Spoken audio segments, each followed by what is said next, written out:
Meet Jody, a 29-year-old who's been working from home for 3 years. Before this setup, she held a consulting position at a major corporation, overseeing online operations. The decision to transition to remote work came unexpectedly when she found out she was pregnant. Opting for freelancing, she bid farewell to her corporate role, embracing the flexibility it offered. With her knack for marketing, she's been successfully managing various projects and directing online operations, bringing in a decent income. However, her husband, Huey, remains somewhat oblivious to the nature and value of her work, seeing it merely as a pastime. The shift to working remotely granted Jody the luxury of time, allowing her to experience a serene pregnancy and safely deliver their daughter, Caddy. Initially, Jody stayed with her parents for support during the first month after Caddy's birth. However, Huey's insistence on her return prompted her to shorten her stay to just a month. Since then, she's been navigating the delicate balance between work and childcare, managing adequately but not without its challenges. Unexpectedly, Olivia, her mother-in-law, proposed the idea of living together. Despite initial reservations about the potential complexities, Jody agreed on the condition of building a duplex to maintain some level of autonomy. The construction proceeded smoothly, and soon they moved into the new home, sharing common spaces. While initially pleased with the arrangement, Jody's contentment soon turned to frustration as Olivia began to impose various household tasks on her, often disrupting her work. Olivia's demands grew incessant, leaving Jody little room to focus on her professional responsibilities. Even when Jody voiced her concerns to Q, she found little support, with him dismissing her grievances and insisting she comply with his mother's requests. This lack of understanding and support from her husband only added to Jody's stress, pushing her mental and physical well-being to its limits. "I'm working hard and you're just playing. That's pathetic."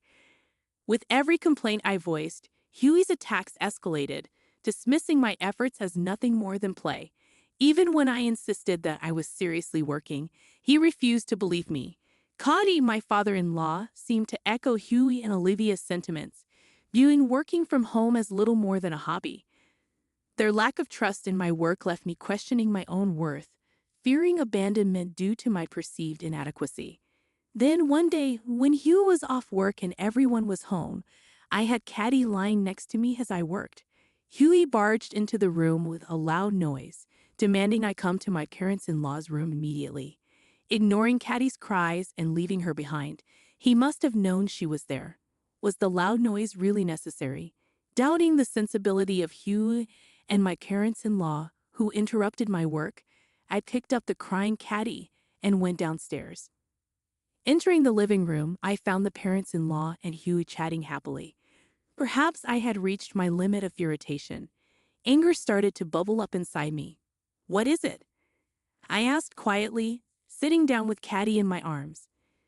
The parents-in-law and Huey continued whispering to each other, their secretive behavior unsettling. Patiently, I waited for them to start the conversation. Then Olivia coughed exaggeratedly and glared at me with surprising words. "You leave this house," she said abruptly. I was confused by Olivia's statement. Did she mean for me to temporarily return to my parents' house? "What do you mean?" I asked, trying to remain calm. Olivia snorted and crossed her arms arrogantly. Even as I looked to Hugh for an explanation, he only smiled continuously. Was he mad, or was it me who was losing it? Why, I wondered. I needed to understand the reason calmly, so I first turned to Olivia and asked her why she said that. Olivia's eyes lit up as if she was glad I asked, and with a smile similar to Huey's, she began to rant about how inadequate I was. "Every day you neglect housework, let Caddy cry incessantly, and just play with your computer and mobile phone. I don't know if you're relying on Huey's salary, but you never listen to advice, just like a parasite," Olivia continued, laughing heartily as if she found it amusing. I apologize for the housework, but I'm doing the basics. I also take good care of Caddy. She's quite a quiet child. I countered Olivia's accusations as much as possible. I can't just let go of my computer and mobile phone. I'm working. Isn't that understandable? Then Huey glared at me. Are you cheating or what? He accused, and I stared back at him bewildered by his baseless accusation. Yes, Jody is cheating. Olivia joined Huey, pointing at me with a look of disgust. I was appalled at their audacity. I'm not cheating. I can show you my mobile phone right now, I said, taking out my phone to prove my innocence. But Huey just scoffed at it. Anyone can deceive with that. Can't trust you, he said dismissively. Realizing arguing was pointless, I put away my phone for now. We don't need someone like you.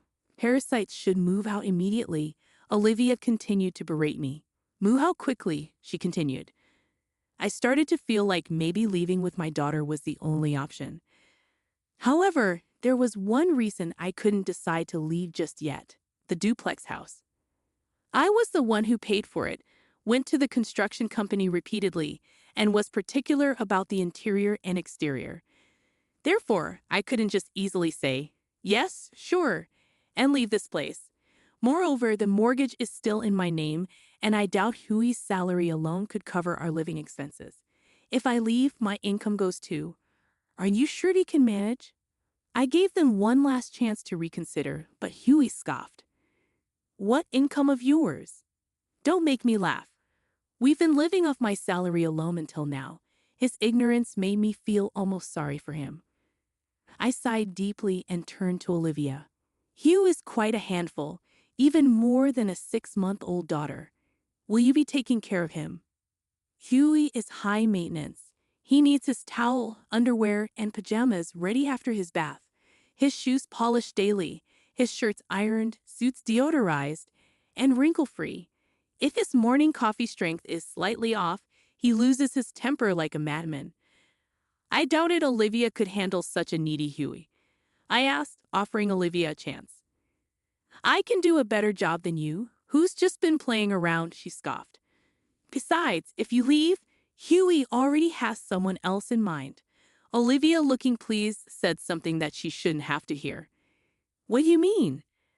I didn't miss a beat and turned my gaze to Hugh and Olivia. Olivia showed a look of regret and hastily averted her eyes. Hugh glared at Olivia. Why did you say that? He whispered in a low voice. Explain what's going on. From their reactions, I gathered that Huey might have another woman. I glared intensely at Huey, prompting him to speak uncomfortably. Apparently, according to Huey, for several months, he's been seeing a woman named Carol, a young lady in her early 20s who fell for Huey at first sight during a business encounter. After her advances, they started dating. Carol is beautiful, graceful, and has a wonderful personality, Hugh says with a laugh. I couldn't believe it considering Huey's looks. I couldn't fathom why such a young woman would be interested in him. Half believing, I asked Hugh for proof, thinking if it's true, I'd secure compensation. Hugh showed me his WhatsApp history with Carol, and as expected, the messages were mostly from Huey, suggesting dates and compliments. However, Carol seemed disinterested in anything beyond work, politely declining personal interactions. Moreover, she typically responded formally, with no stamps or anything, just simple replies. Stunned by Huey's smug face, I was at a loss for words. I took screenshots of the conversation, transferred them to my phone without permission, and saved them. You never know when they might serve as evidence. Then I'll leave. With all that had transpired, my affection for Huey had cooled off entirely, and I didn't care what happened to them anymore. I'll take Caddy with me, I declared as Huey and the parents-in-law seemed pleased with my decision to leave. Huey's face turned serious, and his raised hands fell. What are you talking about? You can't raise Caddy without any income. That's right, leave Caddy here. Don't be silly, Hugh, and the parents-in-law didn't understand why I needed to take her with me. As far as I'm concerned, I don't understand why I should leave my daughter in such a place. I've told you I have an income, and why would I leave her with people who can't even take proper care of her? When Caddy grows up, she'll work hard, and I'll relax. Hugh interrupted with his nonsensical talk as I was explaining why I wouldn't leave Caddy. My anger was building. He kept spouting selfish things, not realizing he's digging his own grave. He even plans to use our daughter as a tool. Very well then. Let's decide the custody through court. Please prepare a lawyer. Until then, I'll take care of her. But I knew that arguing here would only complicate things further with Huey and the parents-in-law, with unwavering confidence that I wouldn't lose. Once they agreed to legal proceedings, I wasted no time in preparing to leave immediately. Over the next few days, I never left my daughter's side, making all the necessary arrangements. I visited the construction company that had helped build the house and explained everything. I asked if they knew any good real estate agents to sell the house. Nick, the president of the construction company, became my ally, assuring me they'd handle everything. They quickly arranged for the sale, and to my surprise, due to the house's recent construction, pristine condition, and excellent location, it sold for far more than I expected. Simultaneously, they found an apartment for my daughter and me, a great place at the lowest price due to my budget considerations. I expressed my gratitude and began preparing to move immediately. "Oh, have you already found a place?" While packing my dishes in the living room, Olivia asked with a laugh. "Yes," I responded briefly, feeling no need to elaborate. "It'll be lonely without you," she said with a big laugh as she walked away. As unpleasant as she was, I looked around. The sofa and dining table I had bought were too large for the apartment, so I decided to sell them. Next was the refrigerator, which I also bought. It was slightly large, but I decided to take it with me and marked it with a sticker. I put stickers on all the furniture and appliances I had bought and wanted to take, and took photos of the items I didn't need with my mobile phone. On moving day, I purposely chose a day when the parents-in-law and Huey were away. Huey was at work, and the parents-in-law were called away to a community gathering. With the divorce papers Huey had given me in hand, I worked with the movers to transport my belongings. I had the construction company arrange for a waste removal service to pick up the unwanted furniture and other items. I steadily progressed with the move, and everything was finished within 2 hours. A few hours later, I left the house with Caddy. As I arranged things in the apartment, the phone rang. It was Olivia. It was already 5 in the evening. I had left before noon, so she must have just realized. I answered the call.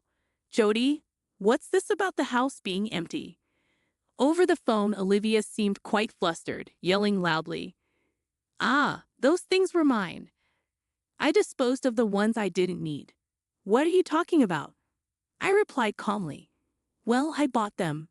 I have receipts and other proofs of purchase, so there's no point in complaining," I said with a laugh, leaving Olivia seemingly at a loss for words, raised in nonsensical uproar. "Oh, and I sold the house, so please vacate within a month," I added cheerfully. Olivia sounded even more astonished. "Why would you do that?" "Since I built the house, it's in my name and I've been paying the mortgage, so I decided to do as I pleased. So that's that," I stated firmly, and Olivia was still trying to say something, but I hung up the phone. After that, I received numerous calls from the parents-in-law and Huey, but I ignored them all. I needed to arrange the apartment quickly for Caddy's sake and had no time for distractions. I also consulted with a lawyer, and we agreed all future communications would go through them. Months later, after repeated negotiations, I easily won custody of Caddy. The reasons were simple. I had ample financial resources. I had been the one caring for Caddy all along, and working from home allowed me to spend more time with her. Huey, who had assumed he would naturally win custody, was shocked and bitterly spat. "I don't need such a girl anyway," before storming off. Relieved that I could finally live peacefully with my daughter, I felt a sense of calm settle over me. After I left, the parents-in-law and Huey hadn't left yet. What should I do? I received a call from the president of the construction company. I simply replied, "Please evict them," and the president, knowing the situation and seemingly amused, laughed heartily and said, "Leave it to me," before hanging up. I don't know exactly how the formidable-looking president persuaded Hugh and the parents-in-law to leave, but I can't imagine. A few days later, I received a report that they've moved out, and I was impressed by the efficiency. Even that brought relief to my heart. But several months after the divorce, Hugh contacted me. By then, the divorce was final, and the parents-in-law had somewhat given up, so I hadn't blocked his number. But I immediately regretted not changing my mobile phone number or maintaining the block. Ah, long time. I was just thinking maybe you were starting to miss me by now, he said. What is he talking about? I felt more liberated than ever after the divorce, not having to care for him. I listened as Huey continued speaking. He was apparently dumped by Carol and had thought I was his only option. The way he was dumped was laughable. He went to Carol right after our divorce, saying, "We can be together right away." When he told her, "You don't flatter yourself," she responded very coldly, misinterpreting her professional demeanor at the workplace. Hugh visited her at home, resulting in a restraining order from the police. Hugh claimed, "Carol betrayed me. I dumped that woman." But frankly, I had no interest in his story. I hung up the phone while he was still talking and immediately blocked him. I blocked all messages and later changed my phone number, starting anew. I heard from mutual friends that after the incident with Carol, Huey had disputes with clients and was negatively affected at work. Perhaps feeling too uncomfortable, he resigned. Unable to secure another job, he seemed to be struggling financially, constantly asking various people for loans. The parents-in-law are probably taking care of him, but I imagine his modest income is hardly sufficient for a stable life. As for me, I'm living a fulfilling life with Caddy, dedicating my presence solely to her, which brings me the utmost happiness.